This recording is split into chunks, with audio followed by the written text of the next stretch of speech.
दोस्तों, अगर आपके सपने बड़े हो तो आपका संघर्ष बड़ा होगा, और आपका संघर्ष बड़ा होगा तो आपकी मेहनत बड़ी होगी, और अगर आपकी मेहनत बड़ी होगी तो यकीन मानिए आपकी जीत भी बड़ी होगी।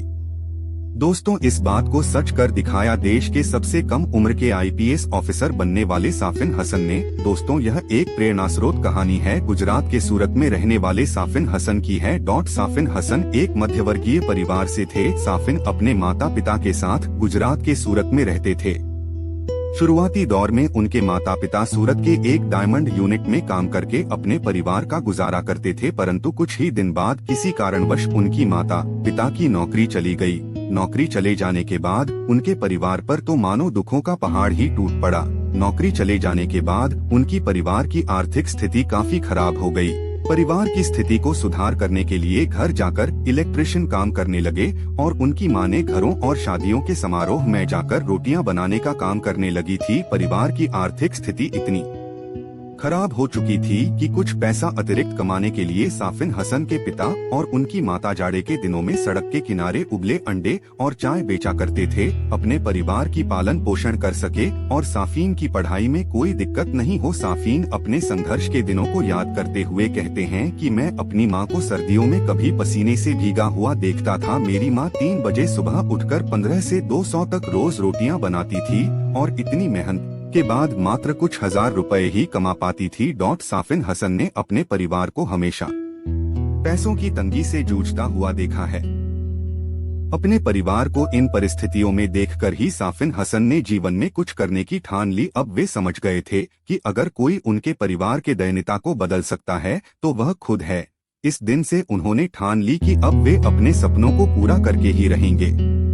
साफिन हसन ने अपने एक दिए गए इंटरव्यू में यह भी बताया कि उन्हें यूपीएससी में आने की प्रेरणा कहां से मिली है। वे कहते थे कि जब स्कूल में पढ़ते थे तब एक बार उनके जिले के जिलाधिकारी ने उनके गांव का दौरा किया। जब जिला अधिकारियों उनके गांव में पहुंचे तो गांव के लोगों ने उनका बहुत सम्मान किया। जिला अधिकारी के प्रति गाँव वालों का सम्मान और इज्जत देखकर साफिन काफी हैरान थे। जब उन्होंने एक व्यक्ति से पूछा कि यह कौन है जिसके साथ इतने अधिकारी और सुरक्षा गार्ड की गाड़ियां चल रही हैं, तब उन्हें किसी ने बताया कि यह हमारे जिला के जिला अधिकारी हैं और इनका रुतबा किसी राजा से कम नहीं है, इसलिए इन्हें इतना सम्मान दिया जा रहा है।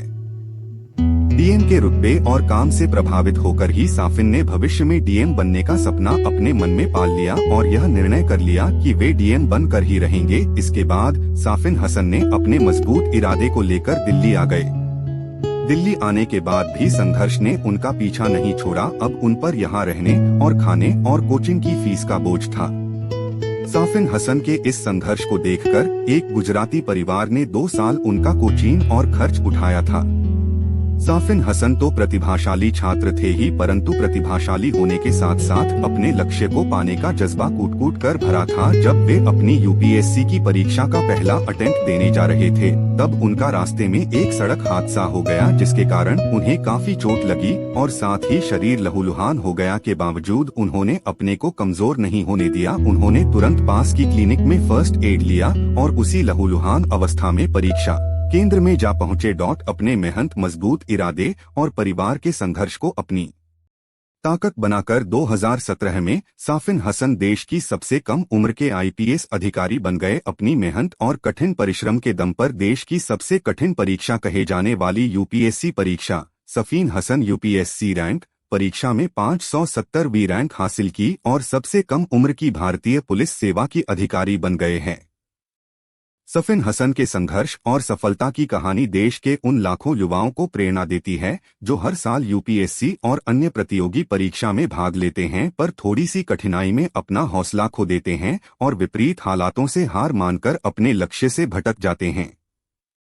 साफिन हसन की कहानी हमें बताती है कि कैसे कोई मनुष्य कड़ी मेहनत और अपने लक्ष्य के प्रति एक निष्ठा रख के कठिन से कठिन लक्ष्य को भी हासिल कर सकता है।